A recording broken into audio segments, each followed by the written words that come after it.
اعوذ باللہ من الشیطان الرجیم بسم اللہ الرحمن الرحیم۔ محترم سامعین اکرام، السلام علیکم ورحمۃ اللہ وبرکاتہ۔ امید ہے کہ آپ سب خیریت سے ہوں گے۔ اللہ پاک آپ کی ہر مشکل کو آسان فرمائے، اللہ پاک آپ کی ہر جائز حاجت کو پورا فرمائے، آمین۔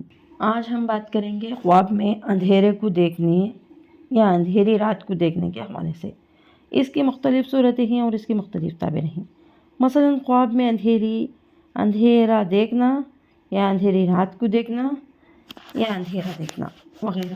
اسی سے ریلیٹڈ اور بھی کئی صورتیں ہیں۔ اس کو جاننے کے لیے اس ویڈیو کو آخر تک لازمی دیکھیں۔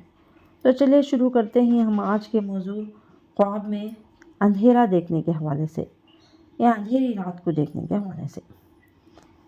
خواب میں اندھیرا دیکھنا دین میں گمراہی کی علامت ہے، ظلمت میں گرفتار ہونے کی علامت ہے۔ خواب میں اندھیرے سے روشنی میں دیکھنا توبہ کرنے، دین کی محبت پانے اور ہدایت پانے اور نیک ہونے کی دلیل ہے۔ خواب میں اندھیرے میں نماز پڑھنا غموں سے خوشی پانے کی علامت ہے۔ خواب میں اندھیری رات کو دیکھنا غم اور دکھ میں مبتلا ہونے اور مصیبت میں گرفتار ہونے کی دلیل ہے۔ صدقہ کرنا چاہیے اور صدقہ آنے والی مصیبتوں کو ٹالتا ہے، اور استغفار لازمی پڑھے۔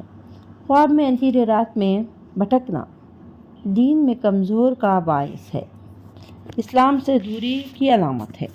صدقہ کرنا چاہیے کیونکہ صدقہ آنے والی مصیبتوں کو ٹالتا ہے، اور استغفار لازمی پڑھیں۔ خواب میں اندھیری رات میں چلتے ہوئے دیکھنا اگر راستے پر چلتا ہے تو ایمان کامل ہوگا اور بزرگی حاصل ہوگی، دلیل ہے۔ اگر آپ کو ہماری یہ ویڈیو پسند آئی ہے تو لائک کریں، صدقہ جاریہ سمجھ کر شیئر کریں۔ چینل پر نیو ہیں تو سبسکرائب کریں اور ساتھ میں دیے گئے گھنٹی کے نشان کو کلک کریں تاکہ ہماری نئی ویڈیو کی اپڈیٹ سب سے پہلے آپ کو مل سکے۔ جزاک اللہ خیر۔